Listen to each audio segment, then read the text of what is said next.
begitu besar kasih Allah akan dunia ini, sehingga ia mengaruniakan anaknya yang tunggal supaya setiap orang yang percaya kepadanya tidak binasa, melainkan beroleh hidup yang kekal. Jadi bentuk keadilan itu universal, bukan hanya spesifik golongan tertentu. Begitu saudara-saudara.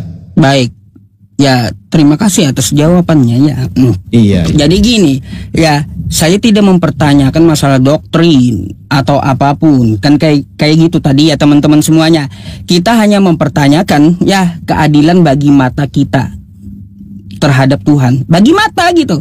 Karena dia maha adil, artinya dia harus adil kepada seluruh manusia. Kan gitu ya. Tuhan itu harus adil kepada seluruh manusia. Nah, jadi kalau Tuhan Anda nongol di Nazaret selama 33 tahun, orang sebelumnya dan orang sesudahnya, mana bentuk keadilannya? Bisa melihat Tuhan dengan mata sendiri gitu loh. Tunggu dulu Pak Ustadz, kita berbicara keadilan ini ya. Definisi keadilan itu apa dulu Pak Ustadz? Adil sama rata. Sama rata ya? Ya, maksudnya sama rata dalam hal apa ini? Dalam hal ya, dalam hal sifatnya, sifat kasihnya, keadilannya, atau dalam menyatakan kasihnya? Iya, dalam segala hal dia harus rata gitu. Oh, dalam segala hal harus rata ya. Itu definisi keadilan menurut Pak Ustadz begitu. Jadi Pak Ustadz menuntut bahwa harusnya kalau Allah itu adil, maka dia harus menyatakan diri yang kepada semua orang, kan begitu? Enggak harus, betul. Tetapi begini Pak Ustadz, di dalam Kisah Para Rasul 10:43 dikatakan semua para nabi telah bersaksi tentang Yesus bahwa barang siapa yang percaya kepadanya akan mendapat pengampunan dosa. Ternyata juga yang terpenting adalah esensi nilainya. Allah memastikan ternyata pengorbanannya, Allah menjadi manusia dinamakan Yesus. Dia adalah Allah dan manusia dengan cara mati di atas kayu salib, memastikan setiap orang yang percaya kepadanya tidak masuk neraka, melainkan masuk surga. Itu kan bentuk keadilan Allah nih.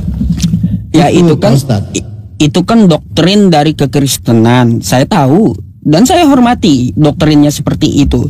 Ya, cuma yang saya cari keadilannya ini tentang biji mata kita gitu.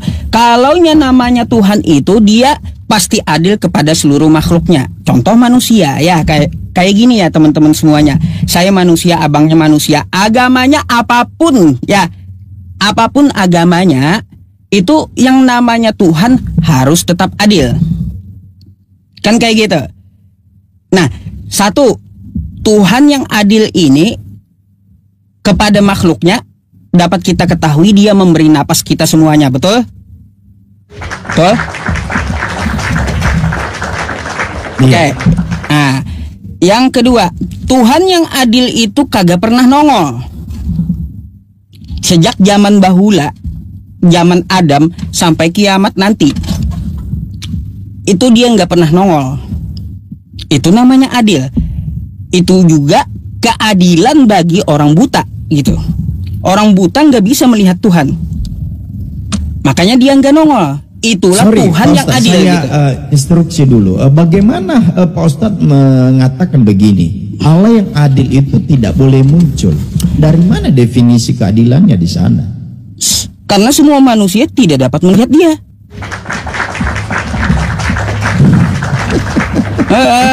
Rata kan. Begini, saya bilang udah Ustadz, keadilan itu. Dengar dulu saya. Pak Ustadz setuju nggak kalau Allah itu punya kehendak? Itu yang lain lagi sifatnya. Enggak, kita sedang berbicara adil nih. Karena kan Pak Ustadz mengatakan Tuhan kalau adil, ya berarti jangan muncul dong. Jangan Allah menjadi manusia, itu namanya tidak adil. Kenapa kita mengukur keadilan Allah dari situ? Hanya karena memuaskan tuntutan kita tentang Allah. Kenapa kita hanya membatasi Allah dengan mengatakan harus terlihat ini, baru namanya adil, harus terlihat kepada semua orang. Pertanyaan saya begini Pak Ustadz, Di mana data yang mengatakan, oh kalau Allah menjadi manusia itu namanya tidak adil? Kenapa Pak Ustadz berpikir demikian? Silakan. Bang, kita itu lagi bahas sifat Tuhan. Iya, tentang keadilannya kan? Ya, tentang keadilannya. Ya. Maksudku, makanya kan tak senggol sedikit. Pak Ustadz kan bilang kalau Tuhan adil itu tidak boleh muncul nih. Tidak boleh nongol kan, betul Pak Ustadz? Betul, nggak ada yang lihat. Nah, ya, pertanyaan saya, kenapa kalau Allah mau menyatakan dirinya, mau menyerupai apapun juga, kenapa Pak Ustadz bilang itu namanya tidak adil? Karena apa? Kita lihat kalau dia menjadi manusia, sebagian manusia saja yang melihat dia. Di zaman dia saja kan kayak gitu. Zaman abad 1 hanya segelintir orang yang melihat Tuhan. Terus dunia terus menerus miliaran manusia nggak bisa lihat gitu. Ini Tuhan macam apa? Nggak ada adilnya. Begini Pak Ustadz, seandainya Pak Ustadz bertemu nih di abad pertama dengan Yesus dan tidak terima dia sebagai Tuhan dan Juru Selamat, apa gunanya juga buat Pak Ustadz? Saya kurang ngerti pertanyaannya. Kurang ngerti pertanyaannya. Misalnya begini kan, Pak Ustadz mengatakan harusnya Allah harus menyatakan dirinya kepada semua orang, itu adalah adil, kan begitu ya? Sementara ini baru muncul di abad pertama nih. Berarti itu Allah tidak adil. Pertanyaan saya begini, kalau seandainya Pak Ustadz nih waktu itu yang menyaksikan kelahiran Yesus yang supranatural, melakukan karya-karya yang besar, bahkan dia mengatakan kalau engkau tidak percaya kepadaku engkau akan mati terhadap dosamu. Nah, bagaimana? Dan Pak Ustadz nggak hanya melihat saja, hanya mendengar dan tidak percaya, kan nggak ada faedahnya, betul? Loh, ada Bang. Tuhan itu kan maha adil, tadi kita sepakati di awal. Kalau dia ya menjadi manusia, artinya dia melemah, nggak bisa adil lagi manusia itu. Nggak bisa adil lagi Tuhan kalau dia jadi manusia, nggak merata keadilannya untuk seluruh makhluknya gitu. Kalau menurut saya begini ya, jika Allah itu mau menyatakan dirinya untuk menyatakan keadilannya sekaligus, maka sebenarnya kita nggak usah ambil pusing. Dia mau menyatakan dirinya abad pertama, abad kedua, ya terserahnya Tuhan. Kan Tuhan punya kehendak, setuju Pak Ustadz? Tuhan punya kehendak? Kalau punya kehendak itu tema lain masalahnya. Enggak. Sifat yang lain gitu. Tidak, karena kita sedang tetap ada kaitan dengan keadilannya Allah. Ini kan artinya begini Pak Ustadz, di dalam pemahaman kekristenan dikatakan yang terpenting kenapa Allah mau menjadi manusia, karena untuk menebus dosa manusia dari neriko ini tadi. Karena upah dosa adalah maut, karena manusia telah masuk ke dalam sumur dosa, maka konsekuensinya adalah hukuman. Begitu dia. Nah, ini Allah mau menyatakan diri, makanya kan dikatakan karena begitu besar kasih Allah akan dunia itu merujuk kepada individu-individu. Justru di sana terletak keadilannya Allah. Dia berkorban untuk semua orang. Tetapi lagi-lagi kan itu pengorbanan Tuhan Yesus, ada yang menolak, ada yang tidak percaya, ada yang percaya, begitu. Makanya dikatakan Yohanes 1:11-12, aku datang kepada umat kepunyaanku, tetapi umat kepunyaanku menolak aku. Jelas sekali di sini. Baik. Ya, terima kasih ya atas jawabannya, kita hargai ya teman-teman semuanya gitu. Bang, saya di bawah banyak pasien masalahnya. Oh gitu. Iya. Oke. Izin pamit dulu ya. Oke. Oke, terima Pak kasih. Ustadz. Ya. Oke, salam toleransi Pak Ustadz ya. Oke. Selamat malam. Belum lagi saya tanya Pak Ustadz, sok kabur ini. Oh, mau bertanya? Hah? Mau nanya? Silakan. Mau bertanya boleh ya? Silakan. Iya. Saya cuman mau bertanya Pak Ustadz ya, nabi yang Pak Ustadz hargai adalah itu kan Nabi Muhammad, menjadi nabi umur 40 tahun ya. Nah, sebelumnya itu beliau sebelum nabi apa dia punya kepercayaan? Dia diberi gelar Al-Amin orang yang amin, dipercaya. Terus pada saat itu agama yang beredar ada 4. Ada Nasrani, ada Yahudi, ada juga pagan Quraisy, dan ada juga milah Abraham. Ya, beliau agama yang Hanif. Jadi kalau kita merujuk ke Al-Quran, beliau yang mana? Quran surah An-Nahl ayat 123. Tsumma auhayna ilaika anittabi' millata Ibrahim hanifa wa ma kana minal musyrikin. Jadi dia pengikut milah Abraham sebelumnya. Oh, pengikut milah Abraham. Dengan dasar apa itu Pak Ustadz? Al-Quran tadi. Dia mengatakan aku pengikut Abraham, begitu ya?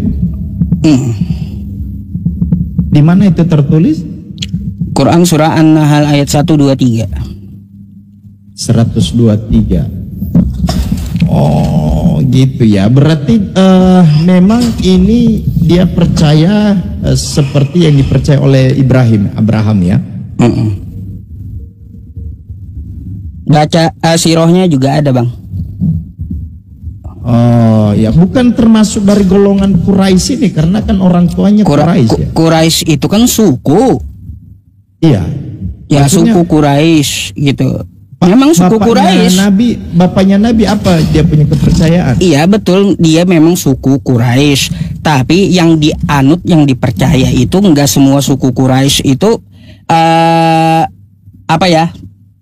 Menyembah berhala gitu. Salah satunya adalah Bani Hashim, keturunan dari Nabi. Mereka tidak menyembah di Ka'bah. Gitu. Oh, berarti Abraham ini memang dari mana literasinya bahwa dia juga bisa dikatakan beberapa argumentasi itu katanya Abraham itu Islam. Ya betul ya? Gini Bang ya. Sebenarnya Islam itu nama agama kan. Kalau bahasa Arab itu adalah kata benda gitu. Kata benda Islam. Islam itu kan agama definisinya, betul ya? Kata benda sebentar. Islam. Aslama yuslimu islaman. Aslama yuslimu islaman. Oke, jadi gini Bang ya. Untuk masalah Islam itu artinya apa? Artinya ketika kalau kita melihat dari kosa bahasanya aslama yuslimu islaman, ya islaman, maka kita melihat di situ ada kosakata Islam. Pelakunya adalah yang berserah diri, kan kayak gitu. Nah, pelaku yang berserah diri ini kepada Allah Subhanahu wa taala, dia tidak terkait dengan agama gitu. Artinya kalau dia berserah diri kepada Tuhan, ya definisi berserah diri itu ya. Ya, kalau dia berserah diri kepada Tuhan semesta alam, maka dia disebut Muslim gitu. Oh, iya. Berarti semua orang kalau berserah kepada semua orang atau individu itu Muslim. Bukan juga? Muslim berserah diri kepada Tuhan semesta alam, definisinya kayak gitu. Kalau saya berserah diri kepada diabolos atau iblis itu juga Muslim. Berarti berserah diri kepada kesyirikan Anda. Gitu.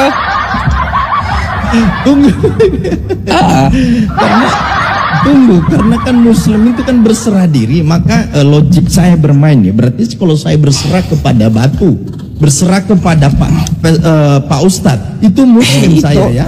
Bukan. Bukan Muslim. Karena apa, kata awalnya itu aslama. Aslama bukan yang masalah batu, bukan. Bukan berbicara objeknya ya, kepada siapa kita berserah, bukan. Kalaunya Muslim, orang yang berserah diri kepada Tuhan semesta alam. Tuh. Oh, itu kan subjektif kan, bisa saja saya mengatakan ini batu ini berkuasa mengampuni dosa, saya berserah. Sesat sendiri Anda. Berarti Anda sesat sendiri, nggak bisa disebut Muslim. Hanya definisi Muslim itu udah dibilang dari tadi, ya berserah diri kepada Tuhan semesta alam. Kalau sembahannya beda, ya udah syirik. Loh, objeknya kan berserah diri kepada Allah semesta alam, kan begitu. cara kita untuk mengkaji bahwa dia ini sang semesta alam yang benar itu dari mana? Oh, dari buku petunjuknya. Nah, kalau buku petunjuknya salah, buku petunjuknya seperti apa, maka ada utusannya yang menyampaikan buku petunjuknya. Nih, kayak gimana? Dalam Quran ada buku petunjuknya. bisa dijaga kredibilitasnya itu Pak Ustaz. Yamin, inna nahnu nazzalna dzikra wa inna lahu lahafizun. Kami yang menurunkan Al-Quran dan kami pula yang memeliharanya. Oh, maksudnya kami itu Allah ya, jamak ya? Itu kan proses. Nggak ada Al-Quran ini ya Bang, yang nggak ada Al-Quran ini gedebuk turun dari langit, nggak ada. Namanya berproses, begini, makanya Allah menyebutnya dengan kosakata kami. Pak Ustaz tadi bilang kami yang menurunkan, kami juga yang menjaga. Saya cuma tanya, itu kami itu merujuk kepada Allah jamak atau Allah tunggal? Dua, nahnu, kami. Jamak kalau nahnu ya di dalam bahasa Arab itu ada dua, bisa memuliakan diri sendiri atau melibatkan makhluk lainnya. Itu. Oh, berarti dia melibatkan para malaikat di situ ya? Iya, karena cara Allah nggak mampu ya? Atau karena Allah nggak mampu atau gimana? Bukan Allah nggak mampu, bukan, karena Allah berkuasa itu. Makanya dia bisa menyuruh kan kayak gitu. Aduh. Kebalik pemikiran Anda, bukan Allah yang nggak mampu ya, bukan Allah yang nggak mampu, malah seperti itu Allah berkuasa, dia memerintah gitu. Kemana sih pikiran Anda? Karena begini, karena juga kan ada data yang mengatakan sesungguhnya kami menciptakan, kan yang punya hak menciptakan kan Allah.